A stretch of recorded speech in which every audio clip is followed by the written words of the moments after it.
Good morning, everyone. Happy Tuesday. It is April 28th.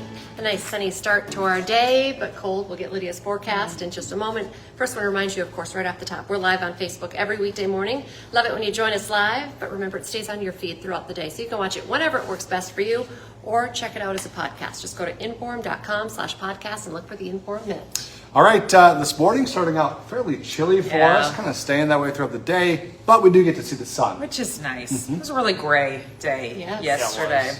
Maybe a peak of sun late in the day last night, but for the most part, we're stuck under the clouds. Ended up with anywhere between about 3/4 of an inch to an inch around the Fargo-Moorhead Metro, just depending on where you were at.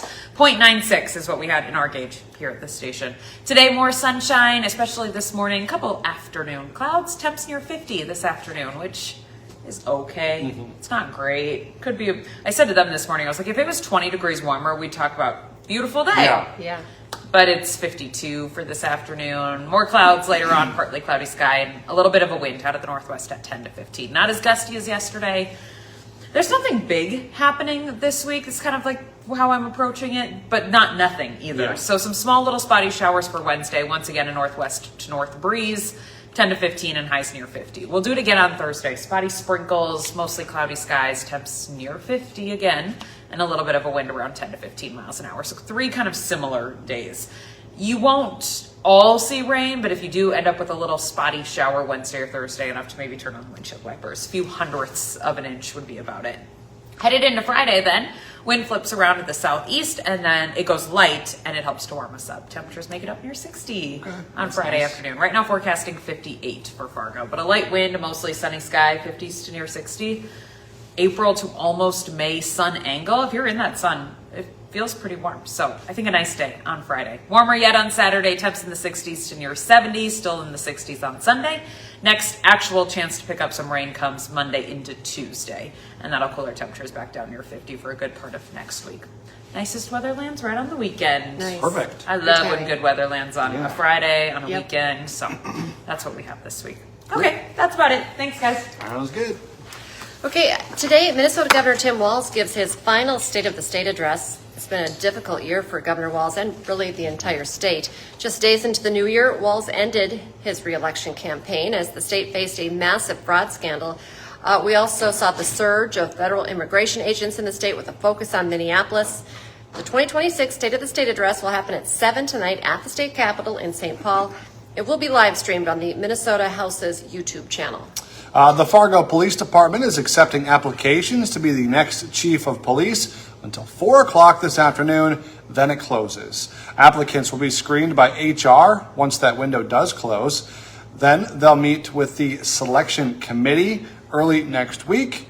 If someone from inside the department is chosen, their name could go before the city commission for approval as soon as May 11th. If the finalist comes from outside the department, that timeline moves to July 6th. This morning, students and staff at Fargo Elementary School will practice what to do during an emergency evacuation. 3rd through 5th graders at Clara Barton Elementary will practice evacuating the school. They will relocate to Fargo North via bus. Once they're there, they will move to a reunification location. Now, a reminder, this is just a drill. Parents are not actually going to be involved. Parents do not need to reunite with their students. All right, a Fargo church says that a woman who recently attended services there made threats against the church, and she's now facing felony charges. In a statement, True North Church says Fargo police alerted them to these threats on Friday. The church says that Amber Lingle made the threats towards several people and businesses in Fargo. Lingle is facing 2 felonies, terrorizing and fleeing a peace officer. She's currently in the Cass County Jail. Her next court date is scheduled for May 29th. The Fargo City Commission has decided to work with both of the top 2 options for the city's new convention center before making a final decision. Big story we've been tracking for you here on WDAY. City commissioners voted 4-1 to go into due diligence phase with the people behind both Brewhalla and the Civic Center proposals. City staff is looking to start that phase right away. Each of the top 2 proposals would need tax incentives to make their projects work.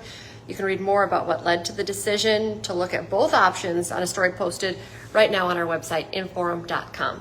Fergus Falls native Chris Tungseth is now in the top 5 of American Idol. It was an exciting night. Just a lot of suspense, keeping everyone on the edge of their seats. It was Taylor Swift night on Idol. He sang Exile, and he got high praise from all the judges. Next week, it'll be whittled down to the top 3. So really getting down to the final folks now.